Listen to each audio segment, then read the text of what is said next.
Don't worry, Jazz fans. Now that I'm doing this video, they'll probably go on a run after this. I'm going to talk about Utah for a little bit and then bounce around other things around the league. So the Jazz are 1-6 in their last 7. An ugly loss to the Rockets. The fourth quarter against the Lakers was rough. They also lost like 4 games in a row before that. Gobert missed all 4 of those games. Their defense really struggled in those 4. Donovan Mitchell didn't play in the Rockets game, and I do think their offense in the fourth quarter was basically threes or bust. The one thing that they have had on offense that they haven't found enough is when Gobert has good positioning under the rim and they choose to go with the swing offense to a three-pointer or whatever. And it's not like it's always a bad shot. Like, it could be Joe Ingles or Bogdanovich or Conley with a pretty decent look, but when you are turning a few too many plays that could be Gobert stuff around the rim, whether it's a dunk, a foul, whatever, into a three-pointer, which might have a, 39% chance of going in or whatever, eventually the math is just going to be like, yeah, bro, you're turning too many great shots into pretty good ones. Or no, I'm not saying dump it off to him in the post and let him do some hook shots or whatever, but there's a lot of times where he's got the angle and they just simply don't find him. So that's got to be fixed. But also, they need more defenders around Gobert. Rudy's rim protection can be as elite as ever. Yes, that also means he's occasionally going to get dunked on like the Westbrook play, but he makes their defense. He's the reason they've been a great defense for however many years in a row now. But when you have guys not fighting around screens, getting beat on isolations, their closeouts are just kind of okay, it becomes a little too difficult for Rudy to do everything for you. Jeremy Grant's the obvious name. I don't think they have anybody the Pistons would really want. So after that, do you call the Celtics and see if they want to trade Marcus Smart?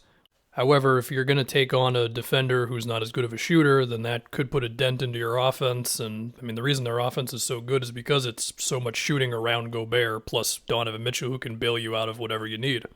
The other wing who can defend and make threes and all that is Harrison Barnes. But similar to the Pistons, what do the Jazz have that the Kings would want? They've got a bunch of older players here. Their one expiring is Joe Ingles, who's 34 at this point. And the other thing, too, with the Jazz is their draft picks are pretty locked up because of the Conley trade, and OKC is in there starting in 2024-25. I don't really remember how that one happened, but yeah, it's not easy. Thad Young might be able to help him out defensively, but teams are going to leave him open on offense. So how willing are you to go in a different direction offensively for the sake of boosting up the defense? We'll see. Anyway, Melo is in drop coverage in this Karis LeVert-Sabonis action, which means there was no resistance at all. There was also no closeout, which isn't good.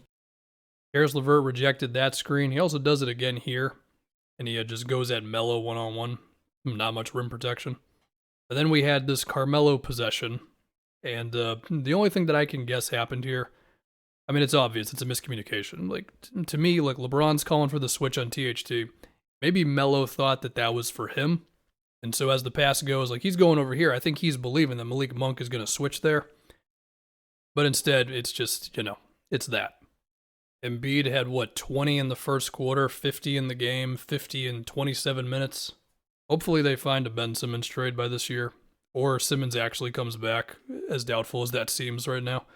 Because I just want to see Embiid with a real chance at a title. He's 27 years old, and, this is about the time of your career where you're really supposed to be going for it, And also, because of the lower body injuries he's had, will he age really well? Is he going to be this good at 35? I don't know. Then there was the insanity of Nuggets Clippers. I feel like every time a Jokic highlight video pops up, I'm like, his passes are nuts. I know we're used to him, but these are not normal passes. Of course, Aaron Gordon made the shot. Got to give him credit. This is why Jokic is so terrifying. There is one pass that they are giving him. But for Jokic, oh, it's opposite corner? All right, cool, fine, whatever. Jimmy Butler picked up 2 techs and is ejected. I feel like NBA refs are starting to get a little too antsy. We had this. We had the Cade thing. We had Kyle Lowry getting ejected for throwing the ball at a ref, which I feel like happens once every year. I shouldn't say throwing it at the ref. He was just throwing it to the ref. Maybe they hate Miami. I don't know.